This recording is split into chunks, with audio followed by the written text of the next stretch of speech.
फलक के सामने वीर खड़ा था। उसे अपने सामने देख फलक के दिल पर तो छुरियां चल रही थी। उसका बस चलता तो वो अपने सामने खड़े इंसान की इसी वक्त जान ले लेती।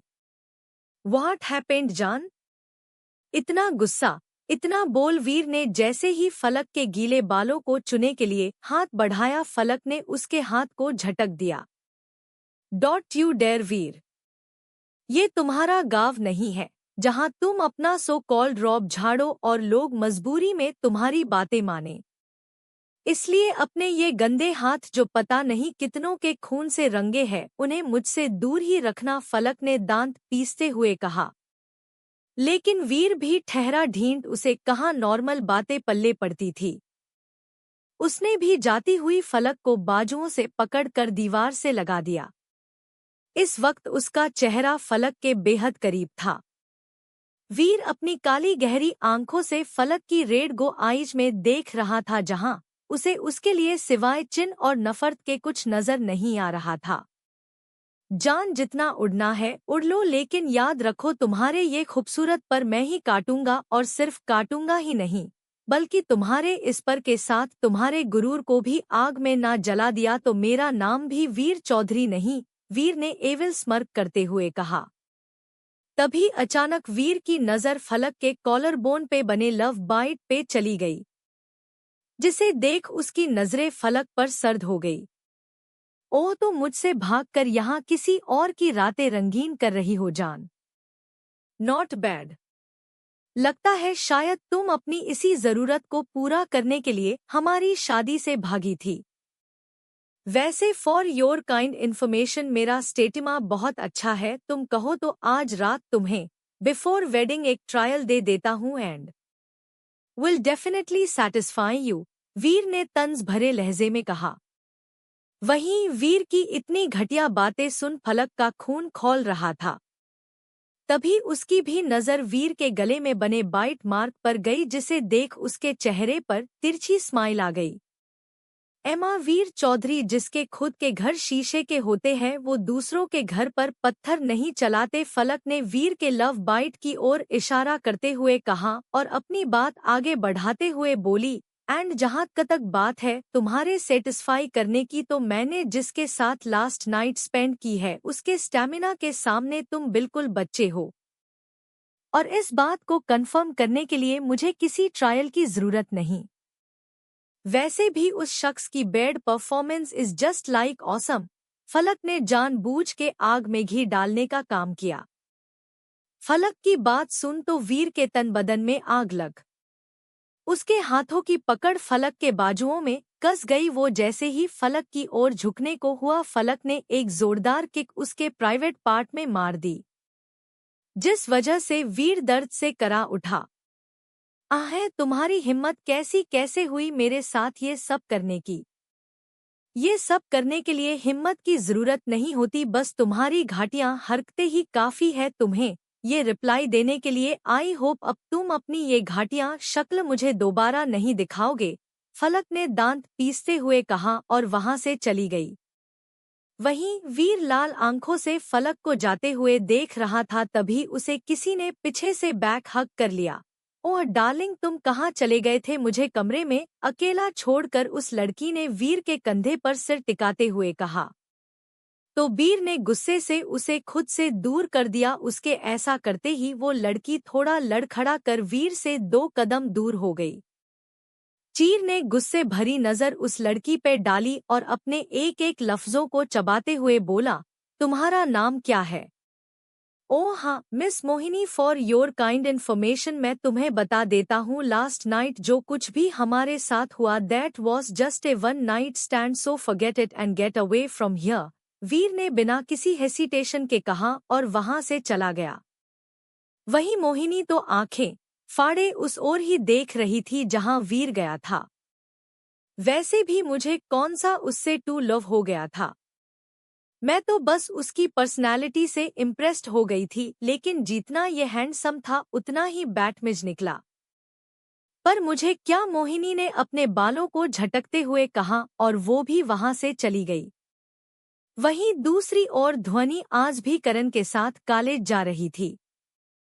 अब ध्वनि की करण से अच्छी खासी दोस्ती हो गई थी। भले ही वो अब भी कम ही बोलती थी, लेकिन वो करण की कंपनी काफी एंजॉय करती थी। वो दोनों जैसे ही कॉलेज पहुंचे उन्हें रॉकी, सोनिया और अक्ष कॉलेज एंट्रेंस पर ही मिल गए।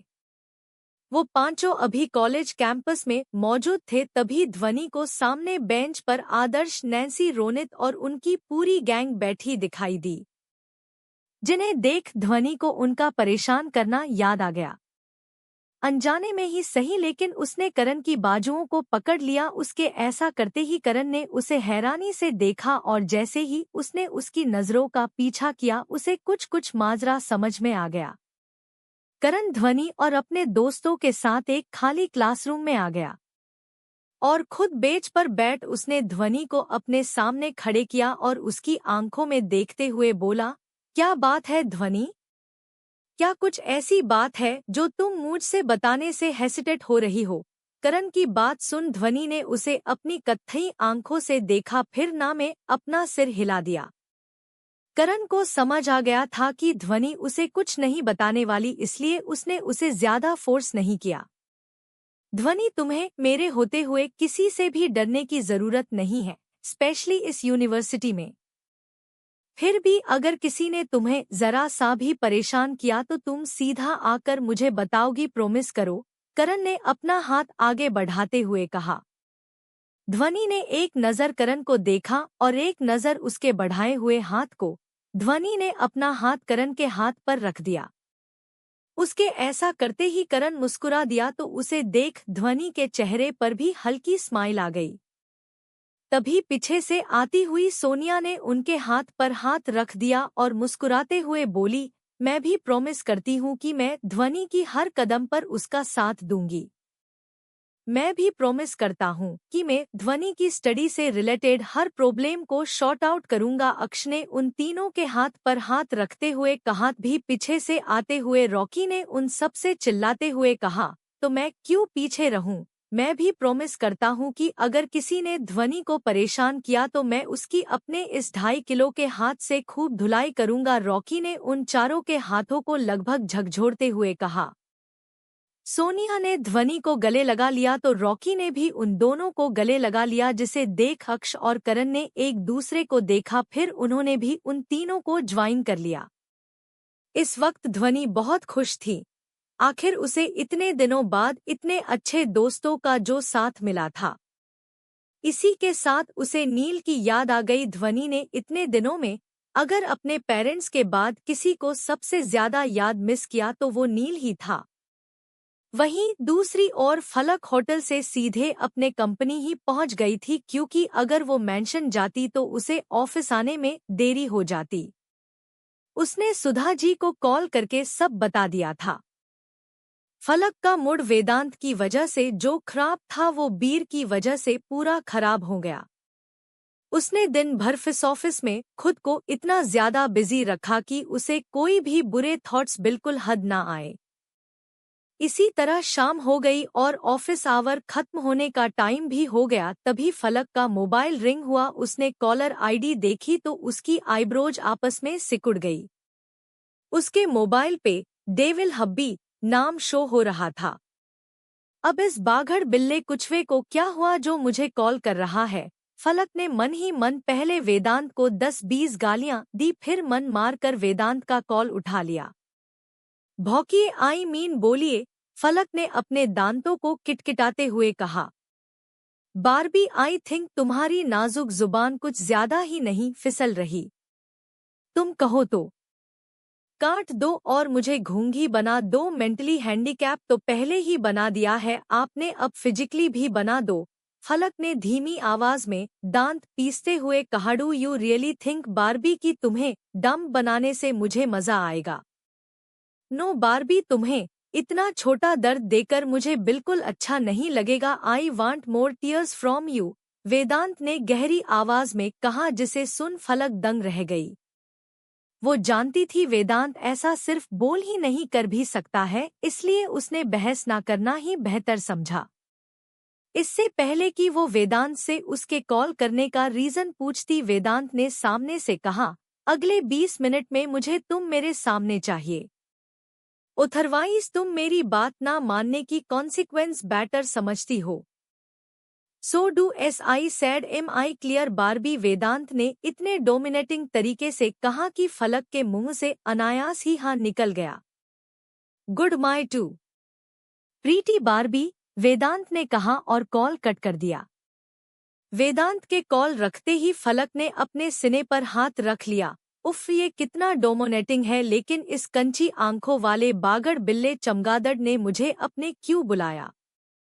ओहो फलक, तू ये सब सोचना बंद कर और उसके पास चल, वरना वो कब तेरे लिए बुनो बन जाए पता नहीं, फलक ने हड़बड़ाते हुए कहा और ऑफिस से निकल गई।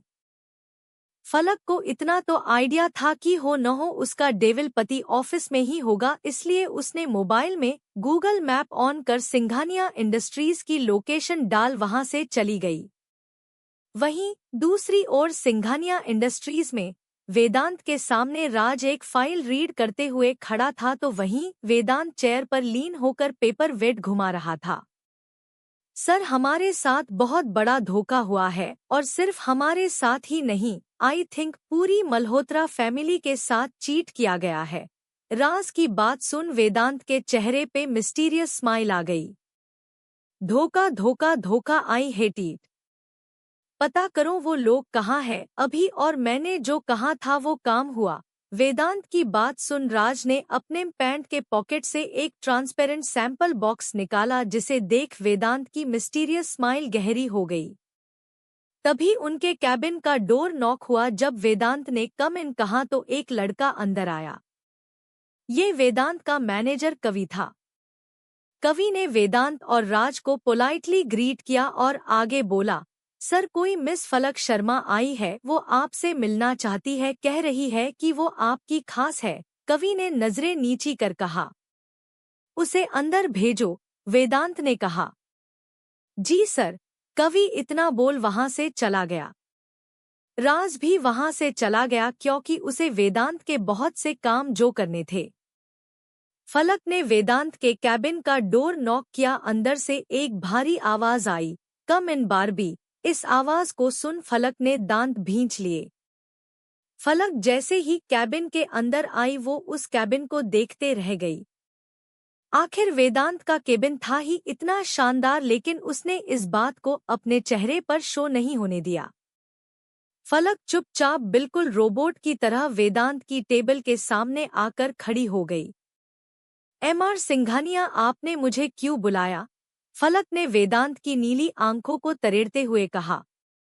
वहीं वेदांत तो जब से फलक उस कैबिन में आई थी उसे ही अजीब नजरों से देख रहा था, लेकिन फलक को उसकी नजरों की तपिश से ज्यादा जो चीज इरिटेट कर रही थी वो थी वेदांत के होठों की मिस्टीरियस स्माइल, जिसे देख पता नहीं क्यों, लेकिन फलक को चिढ़ मच रही थी। बारबी, रूम में जाओ एंड कम चेंज, वेदांत ने सपाट लहजे में कहा।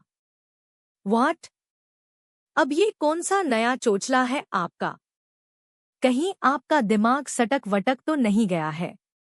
मैं भला चेंज क्यों करूंगी? I have my on clothes, तो मैं चेंज क्यों करूं? फलक ने आई रोल करते हुए कहा। बारबी, मैं तुम्हारे सवालों का जवाब देना जरूरी नहीं समझता, वेदांत ने सार्कस्टिकली कहा, जिसे सुन फलक की आईब्रो आपस में कस गई। तो मैं भी चेंज करना जरूरी नहीं समझती हूँ, फलक ने मुंह बनाते हुए कहा। ओके। वेदांत की बात सुन फलक उसे तिरछी नजरों से देखने लगी। इस डेविल का इतने जल्दी हृदय परिवर्तन कैसे हो गया, या इसकी फिर से पर्सनैलिटी चेंज हो गई जस्ट लाइक अपरिचित, फलक ने मन ही मन सोचा। तभी उसने खुद को हवा में पाया तो वो हड़बड़ा गई। उसने देखा वेदांत उसे बाहों में उठाए कैबिन में बने पर्सनल रूम की ओर जा रहा है, जिसे देख फलक घबरा गई। फलक ने हकलाते हुए कहा, मम्मी, मिस्टर सिंघानिया आप मुझे कहाँ लेकर जा रहे हैं? तुम्हारे कपड़े चेंज करने, वेदांत ने सपाट लहजे से कहा, जिसे सुन फलक के कान लाल हो गए। फलक ने गुस्से से तमतमाते हुए कहा, ये क्या बदतमीजी है मिस्टर सिंघानिया, आप हर बार मुझसे जबरदस्ती अपनी बातें नहीं मनवा सकते।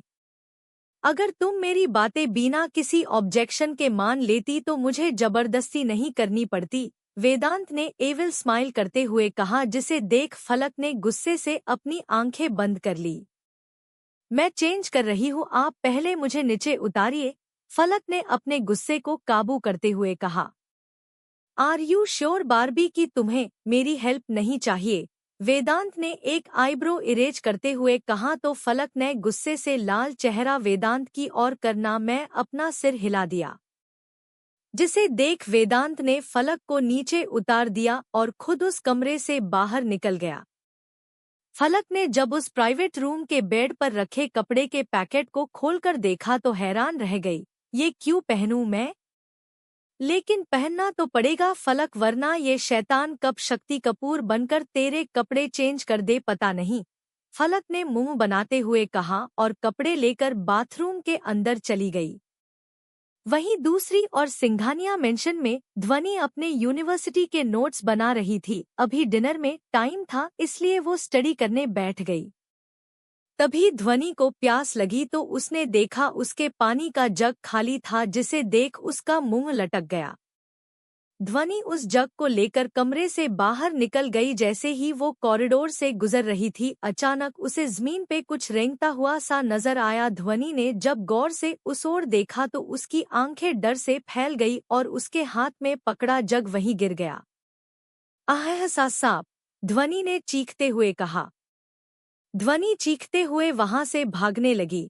तभी उसे सामने से निहाल और करण आते दिखाई दिए, जिन्हें देख ध्वनि ने ना आव देखा ना ताव, वो जाकर सीधा करण के गले लग गई और उसने अपने पैर करण की कमर पर रैप कर दिया। ये सब इतने अचानक हुआ कि करण भी थोड़ा डगमगा कर 2 कदम पीछे हो गया। ध्वनि ने करण को टाइटली हग किया हुआ था, वो बिल्कुल किसी बंदर की तरह करण से चिपक कर लटक गई थी। वहीं निहाल तो ये सब देख गुस्से से लाल हो चुका था। आखिर निहाल बाबू का प्यार किसी और से जो चिपका हुआ था। निहाल का मन तो कर रहा था कि वो अभी तुरंत ध्वनि को करण से अलग कर दे और उसे कसकर अपनी बाहों में भर ले, ताकि वो किसी गैर मर्द को देख भी ना पाए, लेकिन वो अभी ऐसा कुछ नहीं कर सकता था। वहीं करण तो ध्वनि के गले लगने से ही हैरान हो गया था। उसकी धड़कनें ध्वनि की करीबी से बढ़ गई थी। करण जी वहां सा सांप है, इतना बोल ध्वनि की पकड़ करण पर और कस गई। वही ध्वनि की बात सुन करण और निहाल तो हैरान रह गए। कहाँ है सांप? निहाल ने परेशान होते हुए कहा। वह वहां, ध्वनि ने बिना पीछे मुड़े उंगली पॉइंट करते हुए कहा। ध्वनि की बात सुन निहाल बिना देरी किए उस ओर बढ़ गया तो वहीं करण उस पर बंदरों की तरह चढ़ी ध्वनि के बालों को सहलाने लगा। निहाल जैसे ही कॉरिडोर में पहुंचा उसे वहां सांप दिखाई दिया, लेकिन जैसे ही निहाल ने उस सांप को गौर से देखा उसकी नसें तन गई। निहाल ने उस सांप को उठाया और ध्वनि की ओर चला गया। वही ये सब अपने कमरे की विंडो से देख रही सोनम का चेहरा गुस्से से लाल हो गया। वहीं जब करण ने निहाल के हाथ में सांप देखा तो एक पल के लिए वो भी घबरा गया, लेकिन जब उसने गौर से उस सांप को देखा तो उसे भी थोड़ा गुस्सा आ गया। क्यूटी पाई, ये नकली सांप है, लगता है किसी ने गलती से वहां रख दिया। निहाल की आवाज सुन ध्वनि ने अपना चेहरा पीछे कर निहाल को देखा, जो सर्द निगाहों से उसे और करण को ही देख रहा था। जब ध्वनि ने भी गौर से उस सांप को देखा तो उसे भी रियलाइज हुआ कि वो नकली सांप है, जिसे देख उसने राहत की सांस ली। मैडम जी, अब आप मेरे ऊपर से उतरने का कष्ट करेंगी या ऐसे ही बंदरिया बनने का इरादा है आपका? करण ने टीजिंग टोन में कहा था। सॉरी, ध्वनि ने कहा और करण के ऊपर से उतर गई। उसके ऐसा करते ही निहाल जान आई, आखिर बंदे की सांसें जो अटकी पड़ी थी। ध्वनि वहां से जाने लगी, तभी कुछ सोचकर पीछे मुड़ी और करण से बोली, करण जी मुझे मैथ्स के कुछ डाउट्स है, क्या आप उन्हें सॉल्व करने में मेरी मदद करोगे? ध्वनि ने पप्पी फेस बनाते हुए कहा। वहीं ध्वनि को करण से बातें करता देख निहाल का चेहरा डार्क हो गया। वो खुद के इग्नोर होने से भी ज्यादा दुखी ध्वनि और करण की करीबी से हो रहा था। ध्वनि, भले मैं खुद मैथ्स में पीजी कर रहा हूँ, लेकिन शायद तुम्हें पता नहीं, निहाल ब्रो ने मैथ्स में मास्टर्स किया है और मैथ्स उनका फेवरेट सब्जेक्ट है, जिसमें उनसे ज्यादा एक्सपर्ट इस घर में कोई नहीं, करण ने निहाल की ओर पॉइंट आउट करते हुए कहा। वहीं ध्वनि तो कॉलेज वाले इंसिडेंट के बाद से निहाल को पूरी तरह इग्नोर करने में ही लगी हुई थी। उसे निहाल का चेहरा देख बार बार उनकी किस याद आ जाती थी, जिस वजह से वो नर्वस हो जाती थी। कोई बात नहीं, मैं कल अक्ष जी से सॉल्व करवा लूंगी, वैसे भी निहाल जी को तो सुबह ऑफिस भी जाना होता है न, इसलिए उन्हें सुबह जल्दी उठना होगा। कल मुझे थोड़ा लेट ऑफिस जाना है, निहाल ने ध्वनि की बात का फटाक से जवाब दिया। निहाल के ऐसा बोलने से अब तो ध्वनि चाहकर भी निहाल के मुंह पर उसे मना नहीं कर सकती थी। ठीक है, फिर डिनर बाद आप मेरे क्वेश्चन सॉल्व करने में मेरी मदद कर देना, ध्वनि ने मन मार कर कहा और वहां से चली गई। वहीं ध्वनि का जवाब सुन निहाल के चेहरे पर विनिंग स्माइल आ गई। वहीं दूसरी ओर सिंघानिया इंडस्ट्रीज में फलक अपने कपड़े चेंज कर वेदांत के कैबिन में आ गई थी। फलक ने इस वक्त ब्लैक टी शर्ट के ऊपर ब्लैक लेदर जैकेट और ब्लू डेनिम जीन्स पहना हुआ था। पैरों में ब्राउन बूट और बालों की हाई पोनी बनाए फलक काफी अट्रैक्टिव दिख रही थी। उसे कैबिन में वेदांत कहीं नजर नहीं आया तो वो चारों ओर नजरें दौड़ाकर उसे खोजने लगी। अब ये साइको कहाँ चला गया, फलक ने चिढ़ते हुए कहा। इज माय बारबी मिसिंग मी, अचानक से पीछे से आई वेदांत की आवाज सुन फलक थोड़ा हड़बड़ा गई। इससे पहले कि वो लड़खड़ाती, वेदांत ने उसे अपनी ओर खींच अपने सीने से लगा लिया। आपने तो मुझे डरा ही दिया, इतना बोल फलक ने एक गहरी सांस ली और अपने मुंह से वेदांत को प्यारी प्यारी बातें बोलने लगी। आपको तो मॉल में हंटिंग हाउस में घोस्ट बनना चाहती, आई एम डैम श्योर कि आप उन भूतों से ज्यादा अच्छे से लोगों को डरा सकते हैं, फलक ने मुंह बनाते हुए कहा।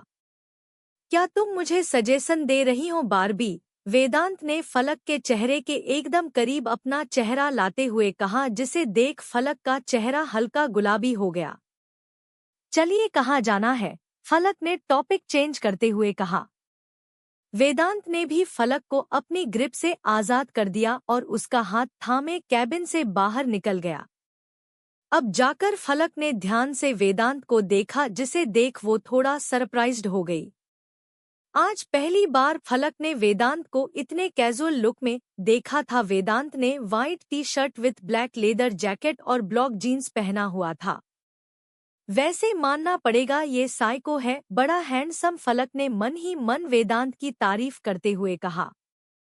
फलक और वेदांत जैसे ही प्राइवेट लिफ्ट से नीचे पार्किंग में आए, उनके सामने एक बॉडीगार्ड आ गया, जिसके हाथ में 2 हेलमेट थे। वेदांत ने पहले फलक को हेलमेट पहनाया जैसे वो कोई बच्ची हो और वो उसका गार्जियन, फिर खुद हेलमेट पहन वहां खड़ी एक लिमिटेड एडिशन की बाइक में बैठ गया। फलक तो पहली बार वेदांत का ये रूप देख रही थी, इसलिए वो अपनी ग्रे आईज बड़ी बड़ी कर वेदांत को ही देखे जा रही थी।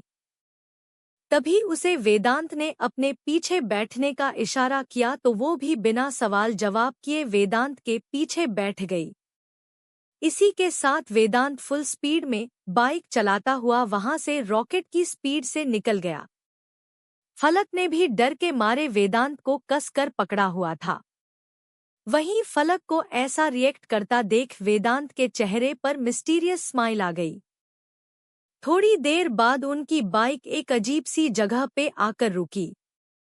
फलक ने वहां चारों ओर नजरें घुमाकर देखा तो वहां कई सारे लोग आए हुए थे जो यंगस्टर्स ही थे। वहां रोड ड्रा की गई थी, देखने से वो कोई बाइक रेसिंग एरिया लग रहा था। वहां कई बाइकर्स अपनी बाइक में बैठकर रेसिंग स्टार्ट होने का वेट कर रहे थे। फलक ने देखा वहां बहुत कम लड़कियां थी, अधिकतर वहां लड़के ही थे। वेदांत ने भी जाकर अपनी बाइक रेसिंग ट्रैक पर लगा दी, जिसे देखकर फलक का कलेजा मुंह पर आ गया। ये आप क्या कर रहे हैं मिस्टर सिंघानिया, पगला वगला थोड़े न गए हैं आप?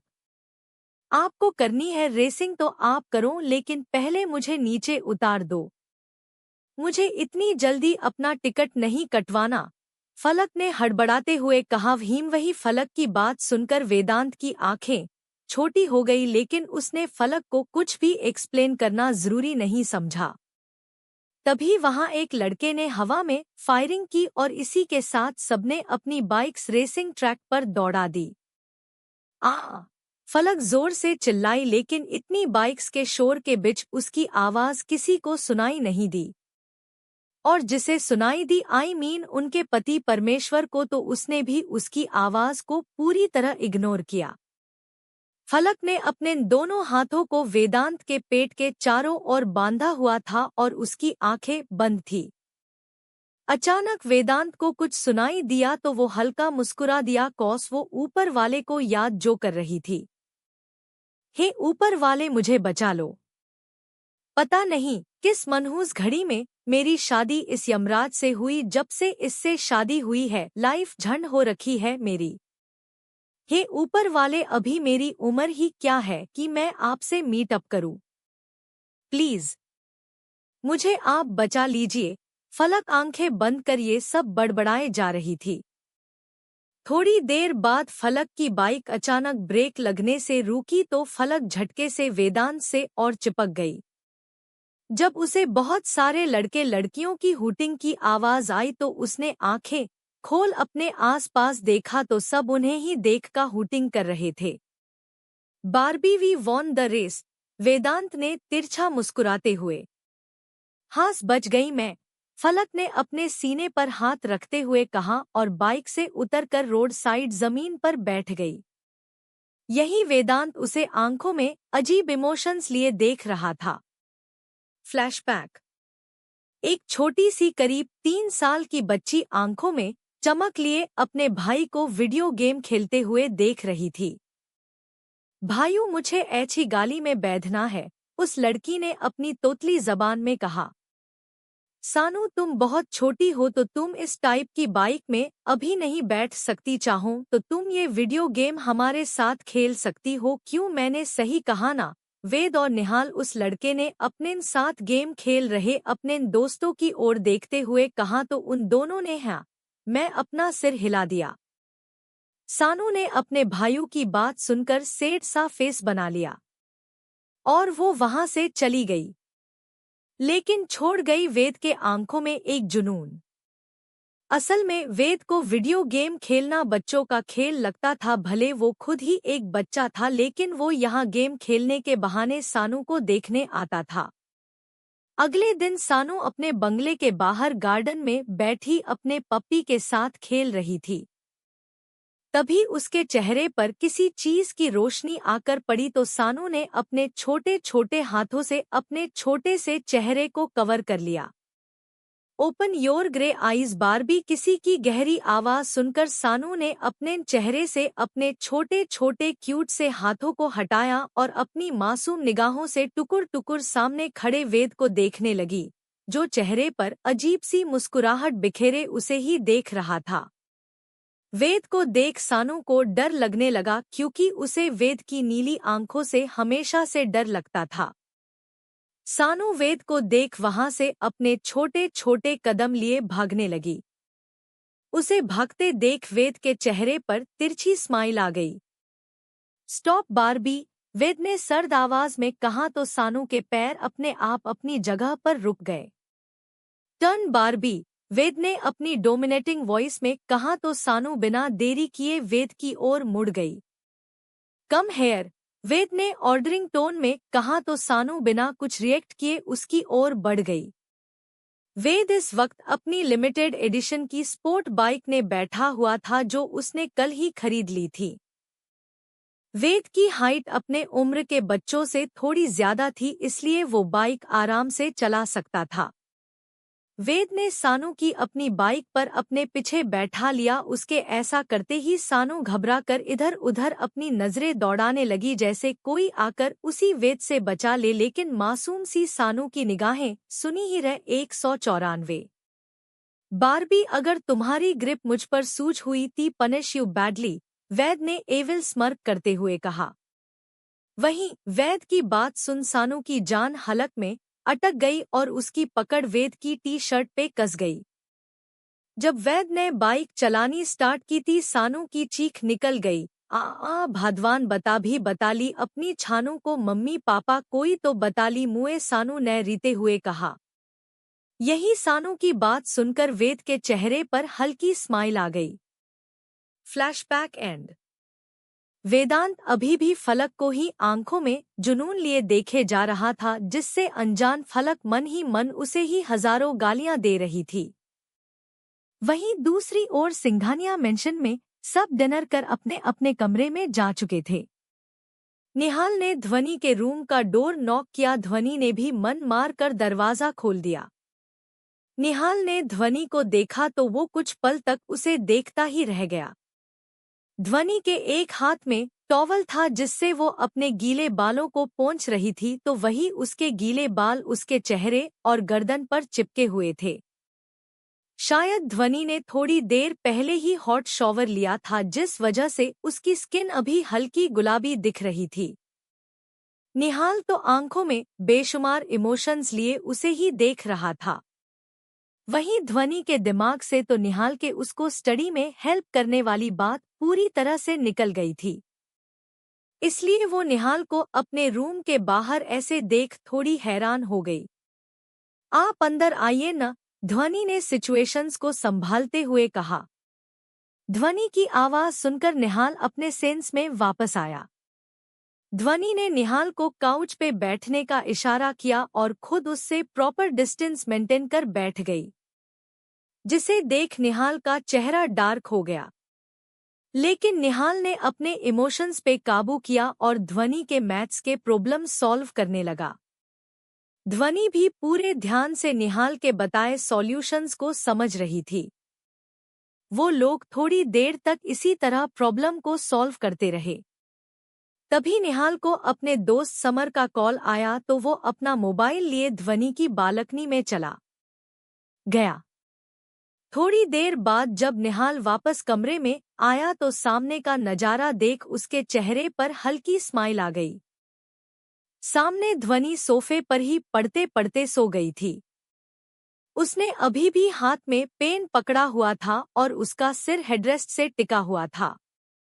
निहाल ने ध्वनि के हाथ से पेन लेकर वही टेबल पर रख दिया और उसके बुक्स अरेंज कर उसने ध्वनि को बेड पर लेटा दिया। तभी ध्वनि ने नींद में ही निहाल को पकड़ लिया। दी, आप इतना हिल क्यों रही है, सोने दो ना, ध्वनि नींद में ही बड़बड़ाई और निहाल को टाइट पकड़ कर सो गई। वहीं निहाल तो ध्वनि के ऐसा करते ही हवा में उड़ने लगा। वो भी बिना ना नुकुर किए ध्वनि के बगल में सो गया। ध्वनि ने उसे नींद में फलक समझ कर गले लगा लिया, तो निहाल ने भी उसे अपनी मजबूत बाहों में भर लिया। निहाल की धड़कनें तो ध्वनि की करीबी से ही बढ़ गई थी। इस वक्त उसके चेहरे पर सुकून भरी स्माइल थी और वो प्यार भरी नजरों से अपनी बाहों में सो रही ध्वनि को ही देख रहा था। वेदांत इस वक्त बाइक चला रहा था और फलक उसके पीछे साइलेंट बैठी हुई थी, लेकिन उसका चेहरा गुस्से से लाल हो रखा था। कुछ ही देर उनकी बाइक सिंघनिया मेंशन के सामने आकर रुकी। बाइक रुकते ही फलक ने गुस्से से हेलमेट को वहीं बाहर जमीन पर फेंका और खुद दौड़ते हुए मेंशन के अंदर चली गई।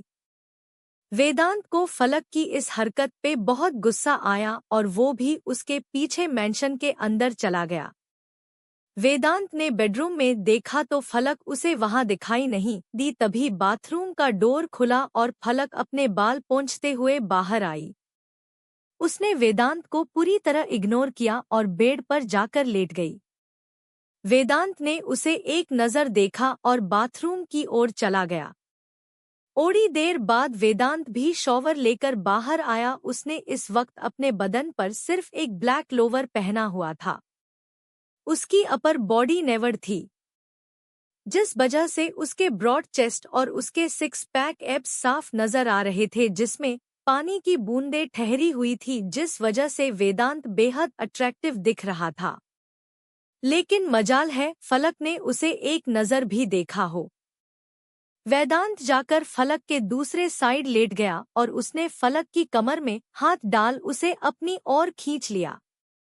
उसके ऐसा करते ही फलक की पीठ वेदांत के सख्त सीने से जा टकराई। फलक, जो कि सोने की एक्टिंग कर रही थी, उसने ऐसा होते ही झटके से अपनी आंखें खोल ली। उसके आंख खोलते ही वेदांत झटके से उसके ऊपर आ गया। उसके ऐसा करते ही फलक की आंखें हैरानी से बड़ी हो गई। ये क्या बदतमीजी है मिस्टर सिंघानिया, आप प्लीज मुझसे दूर रहिए। फलक ने अपने एक एक शब्दों पर जोर डालते हुए कहा। क्या तुम मुझसे नाराज हो बारबी? वेदांत ने फलक की आंखों में देखते हुए कहा। आपकी जो हरकतें हैं, क्या उसे देखकर आपको ऐसा लगता है कि मैं आपसे खुश रहूंगी? अरे नाराज नहीं, गुस्सा हूँ, वो भी इतनी ज्यादा कि दिल कर रहा है आपका सर फोड़ दूं। फलक ने आखिरी की लाइनें धीमे आवाज में कहा, लेकिन उसकी ये बातें वेदांत के शार्प कानों से छुपे नहीं थे। You want to kill me Barbie? Vedant ने अपनी एक आईब्रो इरेज करते हुए कहा। जीते जी तो मेरी लाइफ का धनिया बो दिया है इसने, अगर इसे मार दिया तो इसका भूत भी मेरे सिर पर डांडिया करेगा। फलक ने मन ही मन कहा और वेदांत की ओर देखकर बोली, देखिए मुझे फिलहाल आपसे बात नहीं करनी है तो आप मुझसे दूर ही रहा। फलक ने अभी इतना ही कहा था कि वेदांत ने उसके हिलते हुए होठों को कैप्चर कर लिया। उसके ऐसा करते ही फलक की आंखें हैरानी से बड़ी बड़ी हो गई। वेदांत फलक को पैशनेटली किस कर रहा था तो वहीं फलक उसके सीने पर मुक्के मार रही थी। वेदांत ने फलक के दोनों हाथों को अपने एक हाथ से पकड़कर उसके सर के ऊपर प्रेस कर दिया और वो दूसरे हाथ से फलक के चेहरे को थामे हुए था। फलक को वेदांत के ऊपर बहुत ही ज्यादा गुस्सा आ रहा था, इसलिए उसने जैसे ही वेदांत को अपने पैर से मारना चाहा तो वेदांत ने उसके इस मूव को भांप लिया, उसके भी अपने पैरों को ब्लॉक कर दिया। वेदांत के ऐसा करते ही फलक का चेहरा झुंझलाहट से भर गया। फलक ने भी अब स्ट्रगल करना बंद कर दिया और वेदांत को उसके मर्जी का करने दिया। वेदांत ने जब देखा कि फलक ने स्ट्रगल करना बंद कर दिया है तो उसने फलक के होठों को स्मूच कर उस किस को ब्रेक कर दिया। उसकी किस ब्रेक करते ही फलक तेज तेज सांसें लेने लगी। वेदांत ने भले ही उसे किस करना बंद कर दिया था, लेकिन वो उसके चेहरे से दूर नहीं हटा था। इस वक्त वेदांत का चेहरा फलक के चेहरे के बेहद करीब था। वो दोनों एक दूसरे की गर्म सांसें अपने चेहरे पर महसूस कर सकते थे। फलक जहां आंखें बंद कर अपने सांसों को नॉर्मल करने की कोशिश कर रही थी तो वहीं वेदांत जुनून भरी नजरों से उसे ही देख रहा था। Are you okay Barbie? Vedant ने अपने होठों को फलक के होठों के पास बुदबुदाते हुए कहा। ये सब बोलते वक्त उसके होठ फलक के होठों से टकरा रहे थे, जिस वजह से फलक के बॉडी पर अलग ही सिहरन दौड़ पड़ी। फलक ने अपनी आंखें खोली और वेदांत की नीली आंखों में देखते हुए बोली, आप करना क्या चाहते हैं? आप भूल रहे हैं हम दोनों सिर्फ 1 ईयर के लिए हस्बैंड वाइफ है, तो प्लीज आप इस बात को भूलिए मत और अपनी लिमिट्स में रहिए। फलक की बात सुन वेदांत के चेहरे पर एक एविल स्माइल आ गई। Do you really think Barbie कि तुम मुझे मेरी लिमिट्स बता सकती हो? वेदांत ने फलक की ग्रे आईज में देखते हुए कहा। फलक, जिसका दिमाग सुबह से ही खराब था, उसने वेदांत से बहस करने से बेहतर अपना सिर दीवार में मारना ज्यादा बेहतर समझा और वो वेदांत को बिना कुछ बोले उसी पोजीशन में आंख बंद कर सो गई। वेदांत, जिसका चेहरा फलक के चेहरे के बेहद करीब था, उसने फलक ऐसे सोते देखा तो वो भी अपना चेहरा फलक की गर्दन के बीच छुपा कर सो गया। इस वक्त वेदांत के चेहरे पर मिस्टीरियस स्माइल थी, जैसे कि उसके दिमाग में बहुत कुछ चल रहा हो।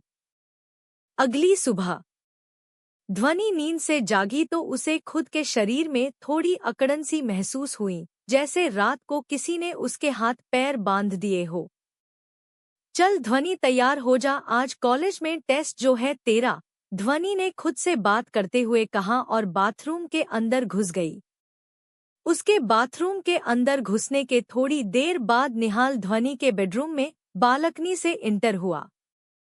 उसने चारों ओर अपनी नजरें दौड़ाई, जब उसे ध्वनि दिखाई नहीं दी तो वो धीमे कदमों से बेडरूम के अंदर आ गया और अपना मोबाइल खोजने लगा। असल में निहाल ध्वनि के उठने से पहले ही अपने बेडरूम में चला गया था, लेकिन गलती से वो अपना मोबाइल ध्वनि के रूम में ही भूल गया था। निहाल को बेड के साइड नीचे गिरा हुआ उसका मोबाइल मिला तो उसने बिना देरी किए उसे उठा लिया। ठीक उसी समय बाथरूम का डोर खुला, जिसके खुलने की आवाज सुन निहाल फुर्ती दिखाते हुए कर्टेस के पीछे छुप गया। निहाल ने जब ध्वनि को देखा तो वो उसे देखता ही रह गया। ध्वनि ने अपने बदन पर सिर्फ एक पिंक टॉवेल लपेटा हुआ था और वो अपने गिले गालों को टॉवल से झाड़ते हुए रूम में आ रही थी। इस वक्त ध्वनि इतनी ज्यादा हॉट एंड अट्रैक्टिव दिख रही थी कि निहाल तो उसे आंखें फाड़े देखता ही रह गया। ध्वनि ने म्यूजिक प्लेयर में सॉन्ग स्टार्ट किया और अपने बालों को ड्रायर से सुखाते हुए डांस करने लगी। वहीं निहाल तो आंखें फाड़े उसे ही देखने लगा। गुलाबी आंखें जो मेरी देखी, शराबी हर दिल हो गया। संभालो मुझको ओ मेरे यारो, संभलना मुश्किल हो गया। गुलाबी आंखें जो मेरी देखी। ध्वनि ने अपने ड्रायर को माइक की तरह बनाया और गाते हुए डांस करने लगी।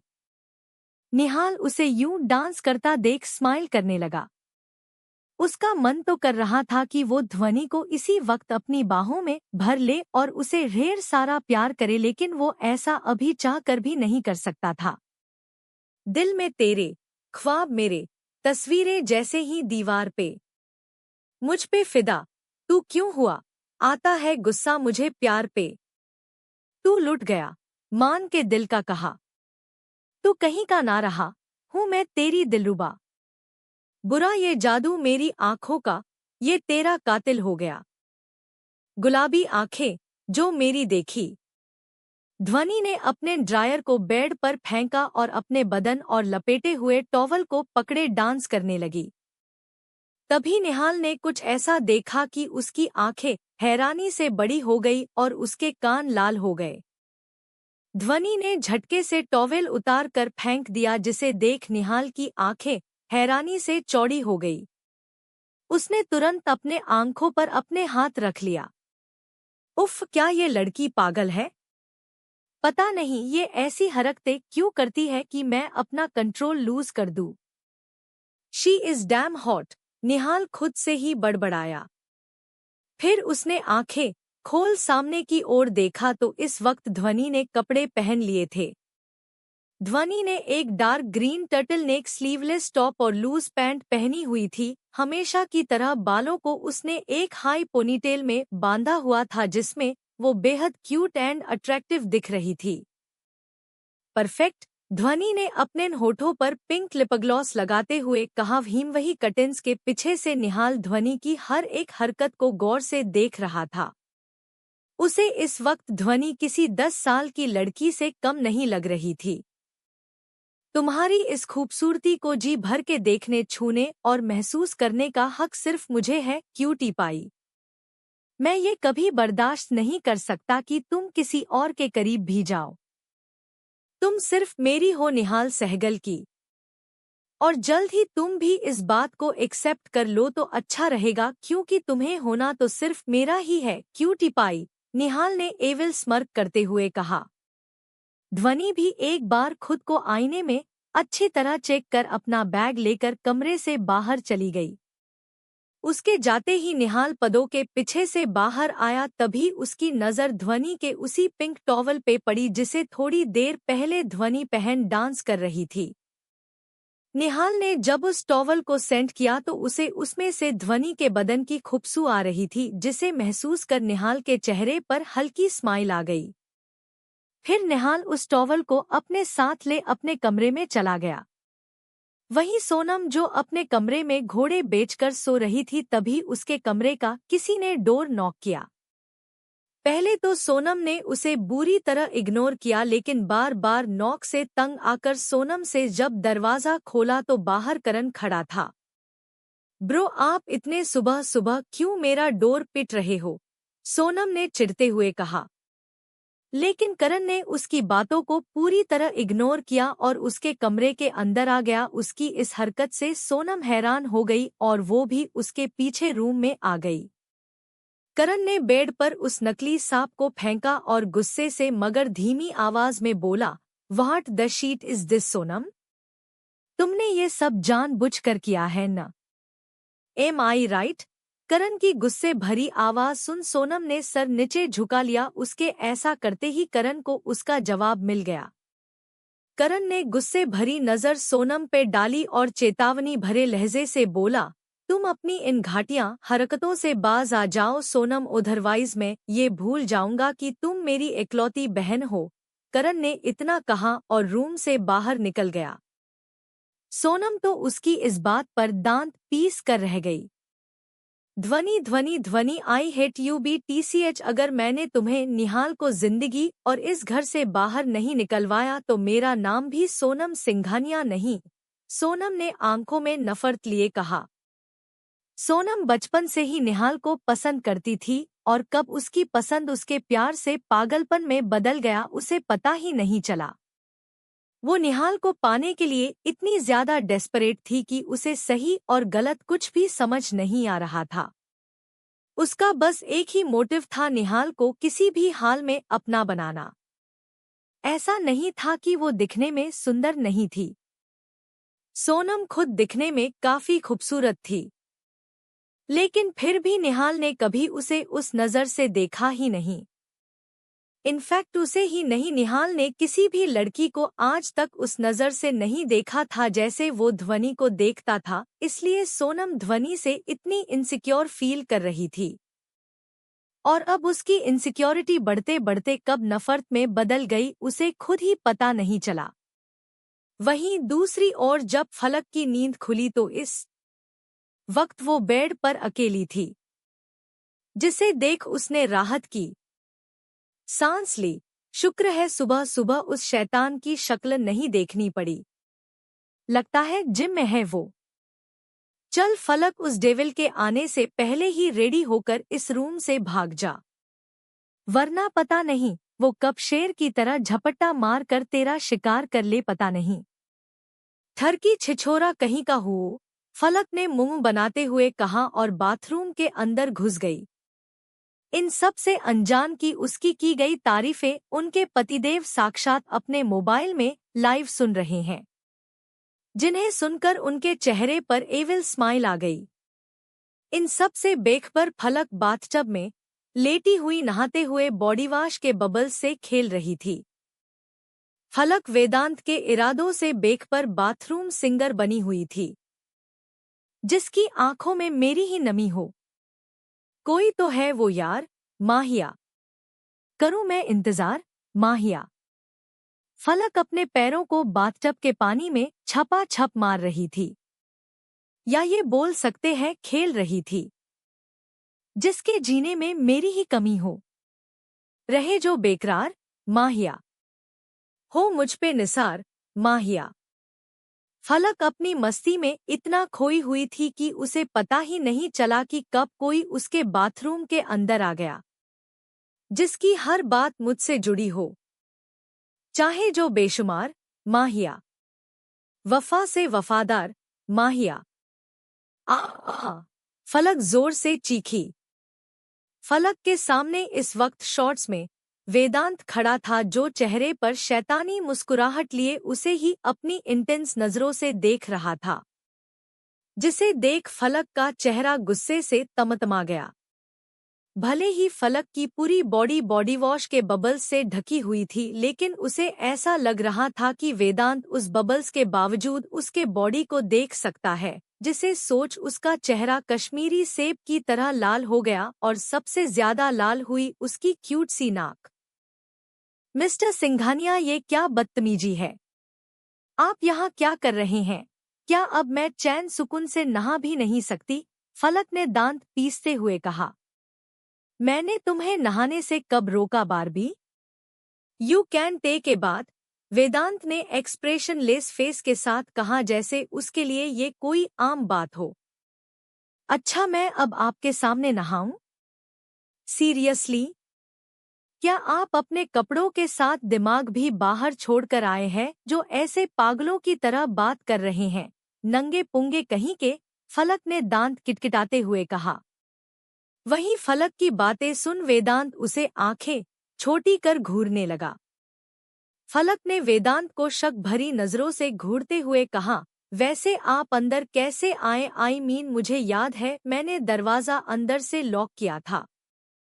फलक की बात सुन वेदांत सार्वेस्टिकली बोला, दुनिया का कोई दरवाजा मुझे तुम तक पहुंचने से नहीं रोक सकता। बारबी हो गई स्टार्ट इनकी मजनूगिरी।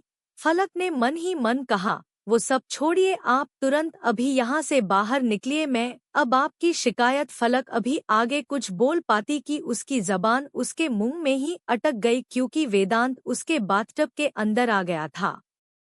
उसके ऐसा करते ही फलक बाथटब के कोने पर दुबक कर बैठ गई। क्योंकि उसने अंदर कुछ पहना नहीं हुआ था, इसलिए वो बाथटब से बाहर निकलकर नहीं भाग सकती थी।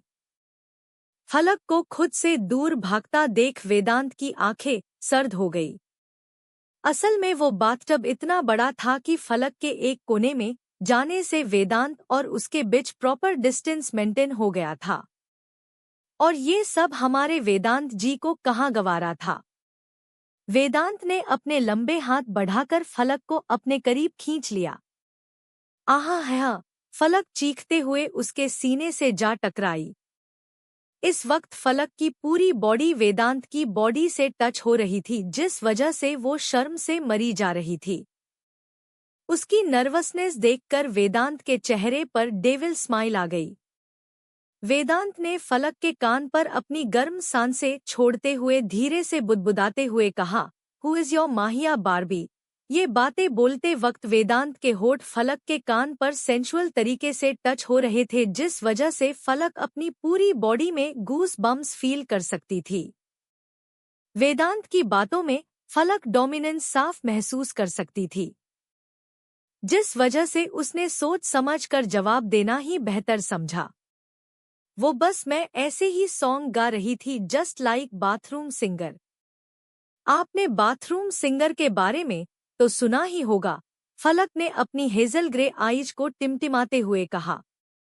फलक की बात सुन वेदांत तिरछा मुस्कुराते हुए बोला, बारबी मैंने बाथरूम सिंगर के बारे में तो नहीं, लेकिन बाथरूम रोमांस के बारे में जरूर सुना है, एंड आई कैन। ओह, फलक ने इतना कहा और सर नीचे झुका लिया। तभी उसके दिमाग में वेदांत की कही गई बातें हिट करी, और जब उसे वेदांत की कही गई बातों का मतलब समझ आया तो उसकी आंखें हैरानी से बड़ी बड़ी हो गई। फलक ने गुस्से से तमतमाते हुए कहा, आप निहायती बेशर। मम बाकी के वईस फलक के मुंह के अंदर ही रह गए, क्योंकि वेदांत ने फलक के होठों को अपने होठों से ब्लॉक जो कर दिया था।